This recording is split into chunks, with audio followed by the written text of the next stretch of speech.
Well, my friends, I got a lot of work to do. Oh my God, look at that. There's all that brush and all that junk. I got a tree over here. It's got 3 tires wrapped around it, and those tires have been sitting there so long that the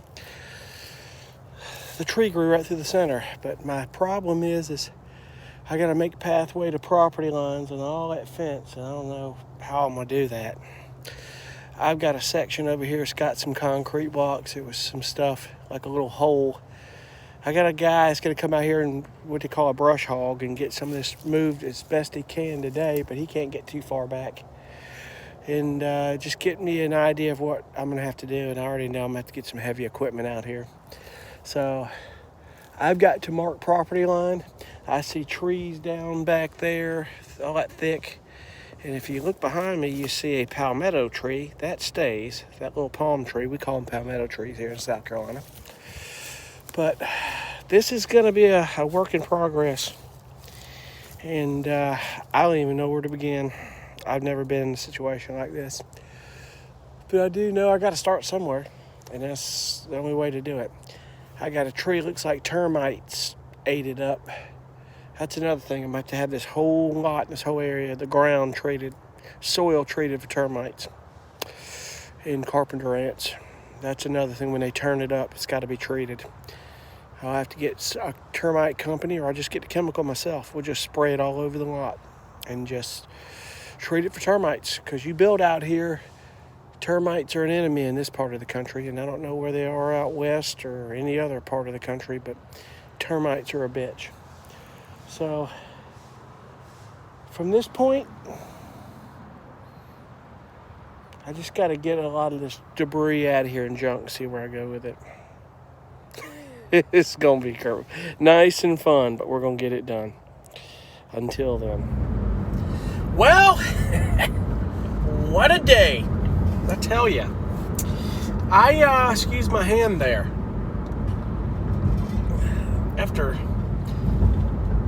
pecking and cutting and looking around trying to find these property pins that for the property line, the little rebar. In a little town like this, everybody knows somebody, and I grew up here, and I know somebody who could clear this land and do all this, and guy comes along, hauls off the metal I needed hauled off, and there's more when it's cleared back there for him if he wants it. Sorry about that bumpy road.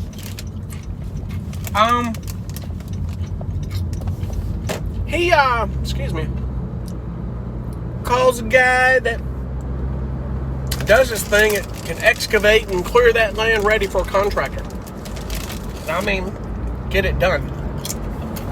But boy, it's gonna cost me about $6,000 to get it done.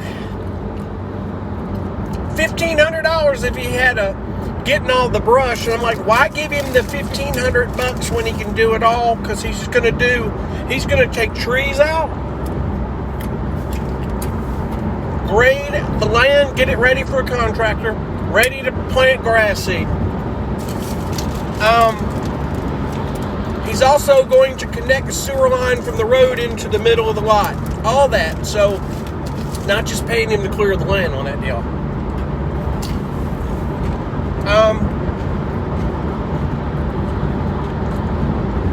I got to get it done. That's one less cost in the construction budget. It's got to get done. And I'm going to have to get with that guy here today or tomorrow and get that ball rolling. $6,000 is a lot of money, but I've got to get it done. There's nothing I can do about it. If I'm intending to build on that lot,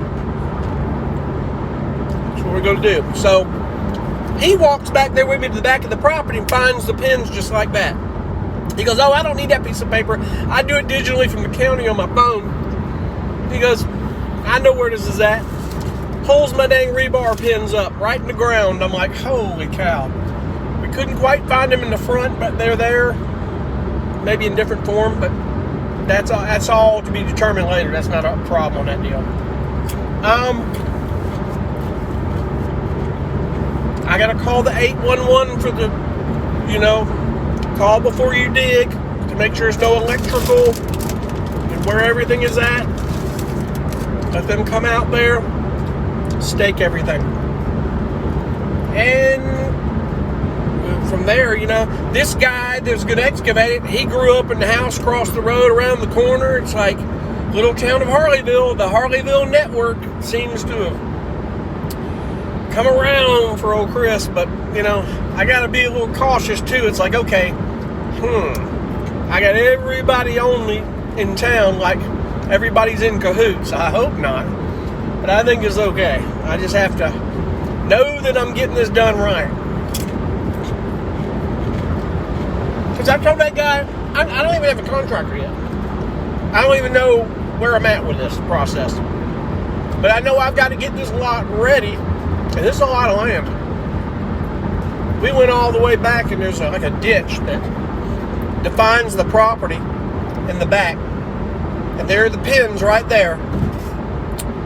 And it's quite a bit of land. I mean, we were walking, I'm like, holy cow. It isn't just like right there. It's 150 feet the other direction or more. So it's already been surveyed to where all that's at. It's been staked. I've got that in hand. But it's going to have to be updated when it's built, and the contractor's county has to come in and know where the house is. So that'll all be filed in with plans for the county. And there's a fee when they do that. Part of the construction budget, folks. But I'm getting kind of mixed information of they don't allow mobile homes, but they will allow tiny homes. I'm like, well, hell, that's a mobile home in one regard, unless you don't set it in as a mobile. So in other words, you can do modular houses that have to be foundationed in permanently. Can I do just a mobile home? I don't plan to do a mobile home. I plan to do a house. So once I get that lot ready to go, then I'm gonna know what I need to do. So anyway, other than that, I'm gonna be sore as hell with all that pulling those branches and doing this with these cutters, because I ain't done that in a while. So I'm going home to take some Advil and hope I'm not too sore tomorrow.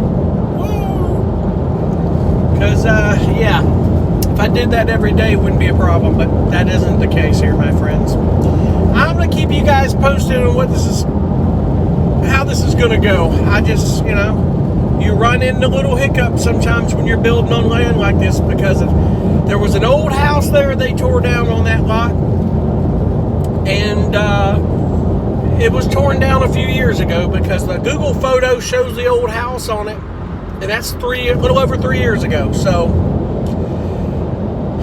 with what I see, heavy equipment has got to get in there, get that cleaned up and out of there. It just is what it is.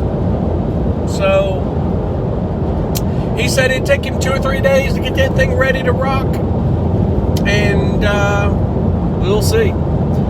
I've got to get with the guy next door to the front of me about a big old oak tree, whether it's on his lot or mine. That's typical stuff when you're doing that. You want to know up front when you're doing that stuff, because if you're liable for that tree and it lands on his property, it's your cost to get that tree cut and cleaned up, get it off his property. It's nowhere near a structure, which is good. We don't like that.